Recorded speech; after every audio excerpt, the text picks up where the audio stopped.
ANM exam 2021 जिसके अंदर 8,800 post आई है। 8,853 जो पोस्ट है उसके लिए आज अपन बात कर रहे हैं। फंडामेंटल की जो प्रीवियस क्लास के अंदर अपन पढ़े थे रेस्पिरेशन के बारे में, आज अपन पढ़ने वाले हैं ब्लड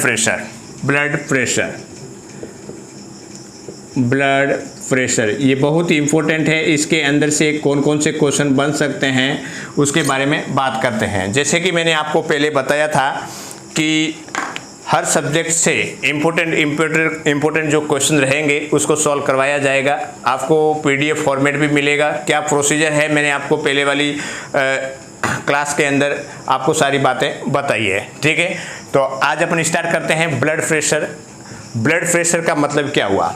ठीक है, इसके अंदर कौन कौन से इंपॉर्टेंट क्वेश्चन बनते हैं उसके बारे में आज डिस्कशन करने वाले हैं। बने रहिए मेरे साथ में।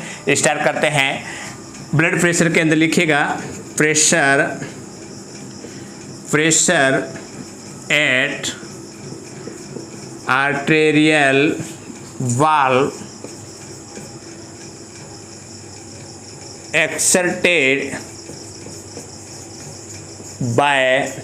exerted by blood known as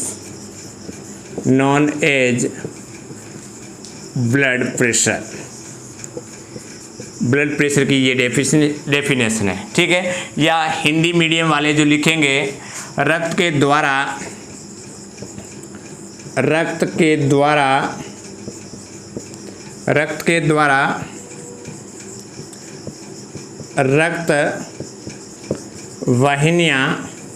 रक्त वाहिनियां की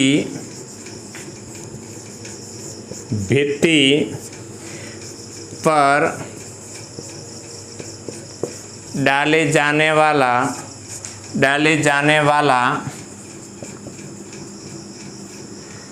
दाब रक्तदाब कहलाता है। ठीक है, तो ये आपको ध्यान रखना है। अब what is the blood pressure को संक्षिप्त रूप में कैसे लिखते हैं? बीपी। ठीक है, ऐसे बीपी लिखते हैं। Pressure at the arterial valve, pressure किसके ऊपर पड़ रहा है? आर्टेरियल वाल्व के ऊपर क्या पड़ रहा है? प्रेशर पड़ रहा है। और एक्सर्टेड किसके द्वारा है? जो आर्टेरियल वाल्व पे आर्टरी के ऊपर प्रेशर दिया जा रहा है, एक्सर्टेड बाय ब्लड के द्वारा। अब देखो क्या डेफिनेशन हो गई है। ब्लड के द्वारा आर्टेरियल वाल्व पर जो प्रेशर लगाया जाता है क्या बोलते हैं? Blood pressure. ठीक है, दूसरी बात करते हैं रक्त के द्वारा रक्त वाहिनियों की भित्ति पर, रक्त के द्वारा है ना, किसके द्वारा? ब्लड के द्वारा रक्त वाहिनियों की भित्ति पर। रक्त वाहिनियां का मतलब क्या हुआ? ब्लड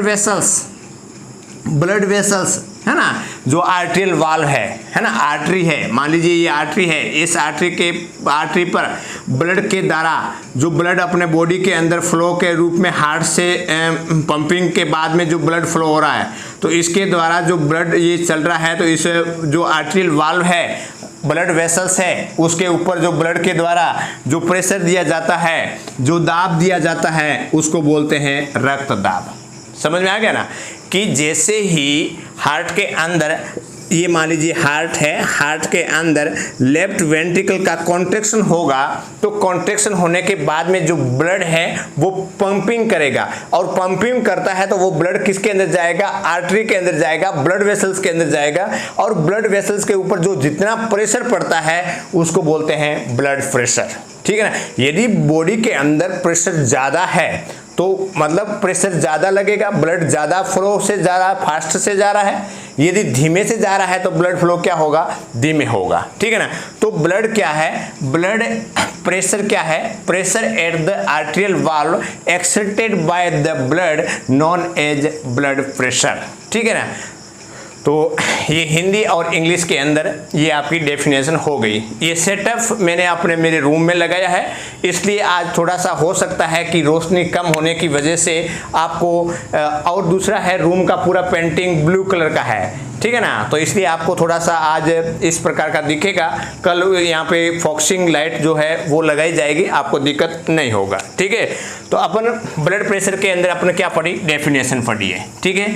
अब नेक्स्ट बात करते हैं ब्लड प्रेशर के बारे में बेसिक जानकारी जो आपके एग्जाम के अंदर आ सकती है। देखिएगा सब्जेक्ट को जो 40 नंबर के क्वेश्चन आते हैं उसको आपको हल्के में नहीं लेना है, हल्के में नहीं लेना है। 40 नंबर के जो क्वेश्चन होगा उसको आपको हल्के में नहीं लेना है, इनको अच्छे से तैयारी करना है, सिलेक्शन हो जाएगा। बहुत सारी वैकेंसी है, बट जैसे मैं बताता हूं, जैसे मैं आपको पीडीएफ फॉर्मेट भेजूंगा, जिस हिसाब से मैं आपका झूम ऐप से क्लास करवाऊंगा, तो उससे क्या होगा कि आपका रिवीजन भी होता जाएगा और आपका स्टडी भी होता जाएगा। कौन कौन से क्वेश्चन आएंगे उसके बारे में भी बात अपन करेंगे। अब बात करते हैं मेजरमेंट, MEASURMENT, बीपी मापने वाली जो मशीन है उसका नाम क्या है, मेजरमेंट किससे करते हैं,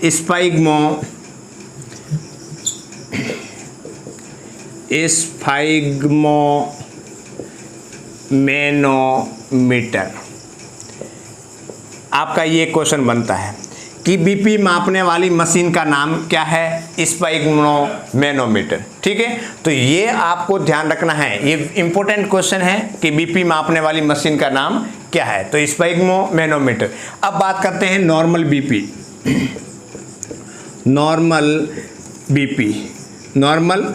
नॉर्मल बीपी कितनी होती है, 120/80 mm.Hg। कितना होता है, 120/80 mm.Hg। हमेशा ध्यान रखना है क्वेश्चन के अंदर कि बीपी का जो आएगा, क्वेश्चन बीपी में से ही आ सकता है, कोई जरूरी नहीं है कि बड़ा क्वेश्चन देगा, डीप में क्वेश्चन देगा, ऐसा दे देगा। ये जो यूनिट है वो यूनिट चेंज कर देगा, ठीक है ना। तो नॉर्मल बीपी कितनी होती है, 120/80, ठीक है। अब इस बीपी के अंदर जो 120 है, बीपी को डिवाइड किया गया है, दो भागों के अंदर डिवाइड किया गया है। बीपी को है दो भागों के अंदर डिवाइड किया गया है। सबसे पहला है सिस्टोलिक प्रेशर, और दूसरा है डायस्टोलिक प्रेशर। दूसरा कौन सा है, डायस्टोलिक प्रेशर। अब देखो इसके अंदर 120 लिखा हुआ है, वो क्या है, सिस्टोलिक प्रेशर। 120 क्या है, सिस्टोलिक प्रेशर है। इसको बोलेंगे highest level pressure,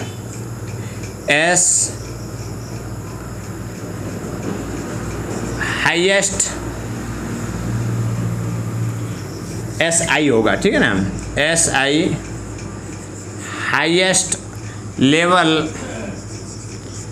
highest level pressure.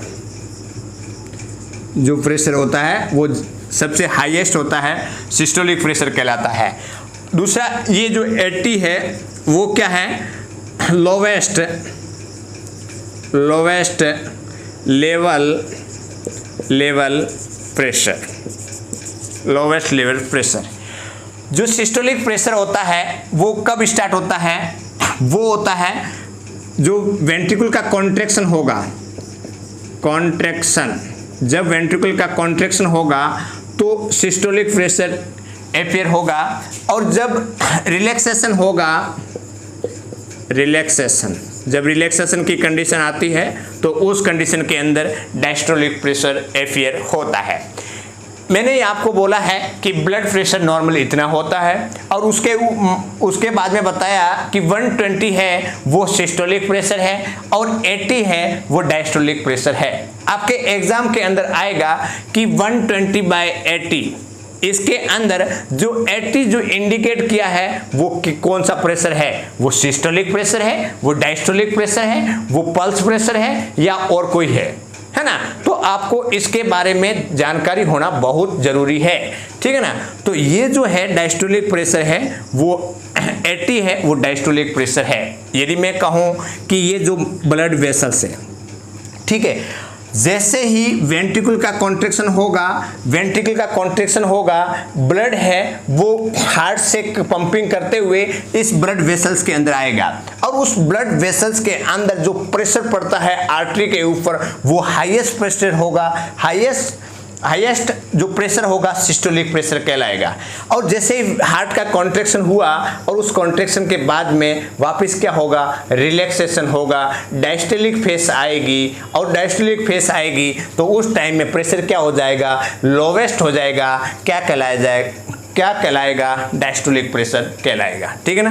तो यहाँ पे आपने क्या पढ़ा, नॉर्मल बीपी के अंदर ऊपर वाला प्रेशर किसको बोलते हैं और नीचे वाला प्रेशर किसको बोलते हैं। ठीक है ना। ऊपर वाला जो पहले वाला प्रेशर होता है सिस्टोलिक प्रेशर होता है, और वो जब वेंट्रिकल का क्या होगा, कॉन्ट्रैक्शन होगा तब ये अपीयर होगा। दूसरा होगा 80 mm.Hg है, वो डायस्टोलिक प्रेशर है, लोवेस्ट प्रेशर होता है, और ये रिलैक्सेशन कंडीशन होती है, हार्ट की रिलैक्सेशन कंडीशन होती है। उसके अंदर हार्ट के अंदर क्या होगा, ब्लड फिलअप होगा, है ना, क्योंकि कॉन्ट्रैक्शन होगा तो ब्लड पंपिंग करके ब्लड वेसल्स के अंदर ब्लड को फेंक देगा। ठीक है ना। तो रिलैक्सेशन कंडीशन में कौन सा प्रेशर होगा, डायस्टोलिक प्रेशर होगा, और कॉन्ट्रैक्शन की कंडीशन में कौन सा प्रेशर कहलाएगा, सिस्टोलिक प्रेशर कहलाएगा। ठीक है।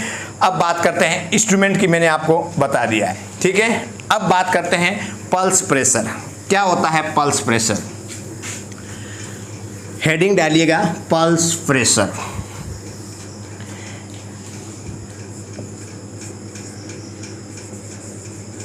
पल्स प्रेशर, पल्स प्रेशर, इसके अंदर क्या होता है,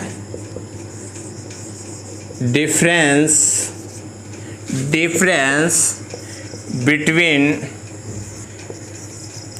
सिस्टोलिक एंड डायस्टोलिक प्रेशर। अब देखिएगा, difference between the systolic and diastolic pressure known as pulse pressure.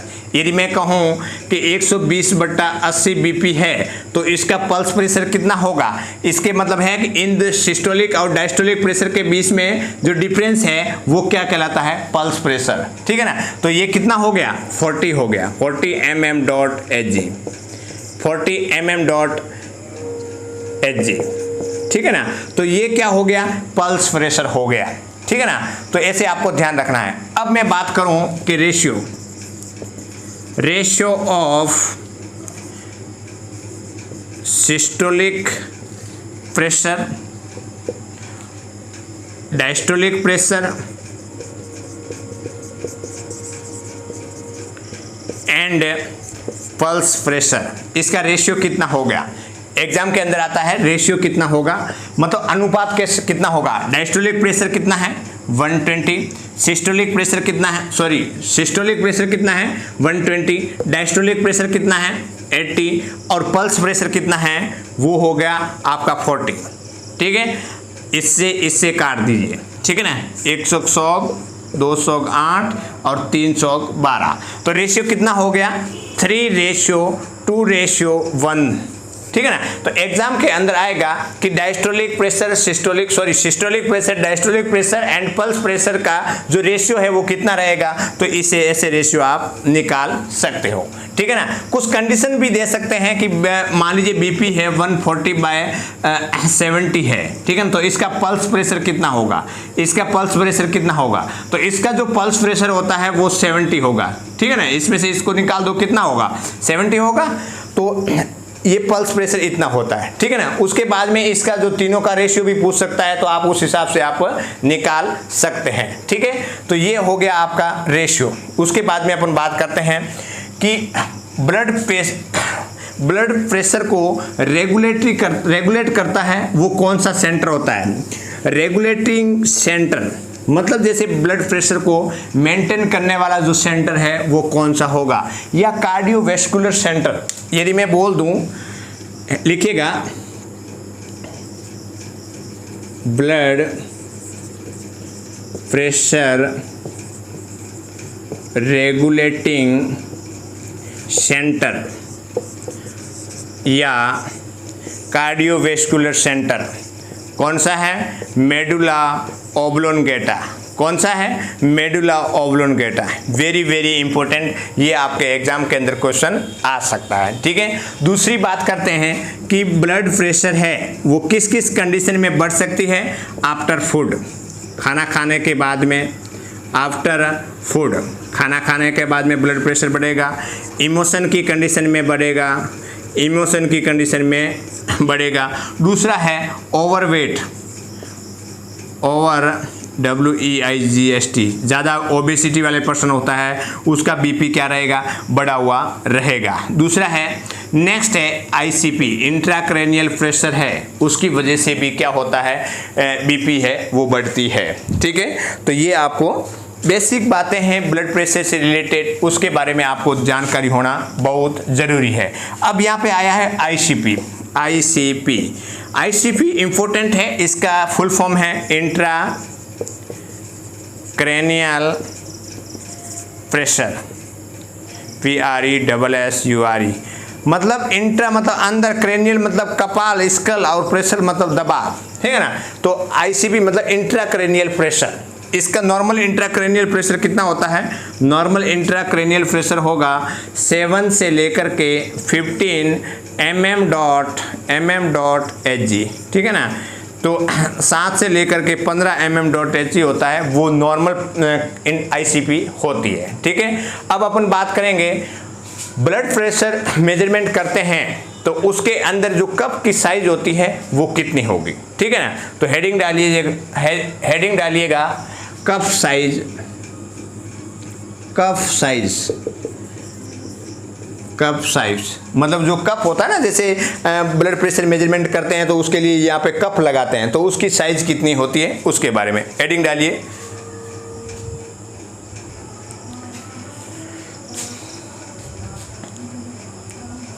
देखिएगा, कप साइज की बात करते हैं, जो मेजरमेंट करते हैं बीपी, उसके लिए कप साइज और कप मेजरमेंट। न्यूबॉर्न के अंदर जो कप की साइज लेते हैं वो लेते हैं 4x8 सेंटीमीटर। कितना है?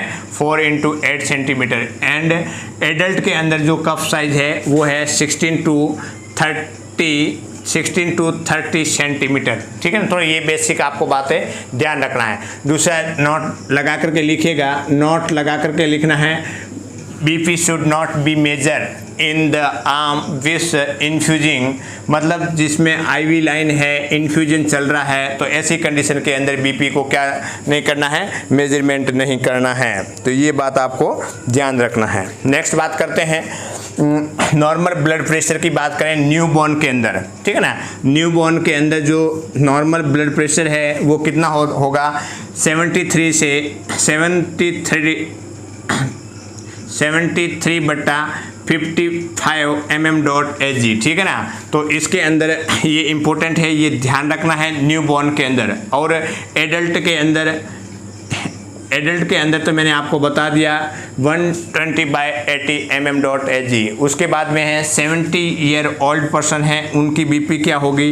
बढ़ती जाएगी, 160/90 mm.Hg होगी। ठीक है ना, तो ये बेसिक जो ब्लड प्रेशर से रिलेटेड है उसको आपको ध्यान में रखना है। दूसरा है कि ब्लड प्रेशर बढ़ जाता है, नॉर्मल से ज़्यादा होगा तो उसको बोलते हैं हाइपरटेंशन। क्या बोलते हैं? हाइपरटेंशन। नॉर्मल से ज़्यादा बीपी हो जाती है, नॉर्मल से ज़्यादा होगी तो उसको बोलेंगे हाइपरटेंशन। जिस वर्ड के आगे हाइपर लगा हुआ है वो क्या है? मतलब ज़्यादा है। और यदि बीपी नॉर्मल से कम है तो उस वर्ड को क्या बोलेंगे? हाइपोटेंशन।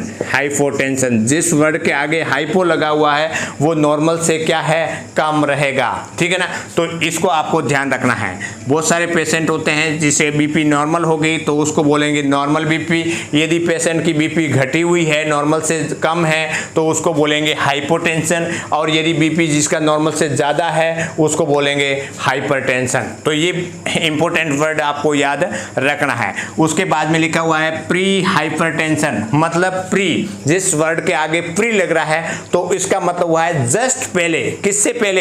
हाइपरटेंशन। हाइपरटेंशन से पहले की कंडीशन होगी उसको बोलेंगे प्री हाइपरटेंशन। तो इसके अंदर क्या होगा, 120 से लेकर के 139 mm.Hg systolic pressure and 80 to 89 mm.Hg diastolic pressure known as the pre hypertension.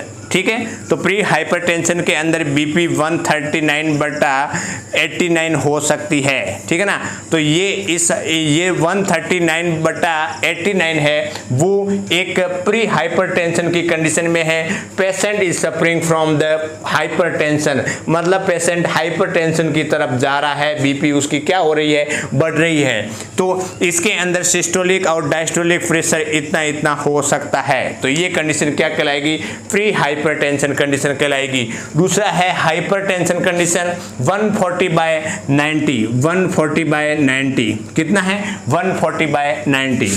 140/90 अभी देखना कि WHO ने क्या किया है कि 140/90 को नॉर्मल बीपी माना है। क्यों माना है? क्योंकि एक सेडेंट्री लाइफ, बिजी लाइफ और खान पान, ऑयली खाना, तो उसकी वजह से क्या है कि हर पेशेंट को 140/90 आ रहा है। तो ये क्या है कि WHO ने क्या बोला है कि 140/90 है जो बीपी नॉर्मल है, बट अभी बुक्स के अंदर नहीं आया है, इसलिए आपको क्या याद रखना है, 120/80 ही नॉर्मल करना है। एग्जाम के अंदर यही आपको लिखना होगा, ऐसा नहीं कि WHO ने बोला है वो लिख दे, वो लागू होगा जब बुक्स के अंदर आएगा, प्रिंटेड होगा तब होगा। ठीक है, उसके बाद में है hypotension. Hypotension below the normal, यदि ब्लड प्रेशर 90/60 है तो ये क्या कंडीशन है, ये नॉर्मल से कम है, तो इसको किस टर्म से जानेंगे, हाइपोटेंशन के नाम से जानेंगे, हाइपोटेंशन के नाम से जाना जाएगा। ठीक है, तो आज अपने ब्लड प्रेशर के बारे में कुछ इंपॉर्टेंट जो बातें की, तो उसके बारे में आपको नोट्स अच्छे से बनाइएगा, और एग्जाम के अंदर किस हिसाब से क्वेश्चन आएंगे उसके बारे में भी हम आपको क्वेश्चन को सॉल्व करवाएंगे। तो आज इतना ही, धन्यवाद।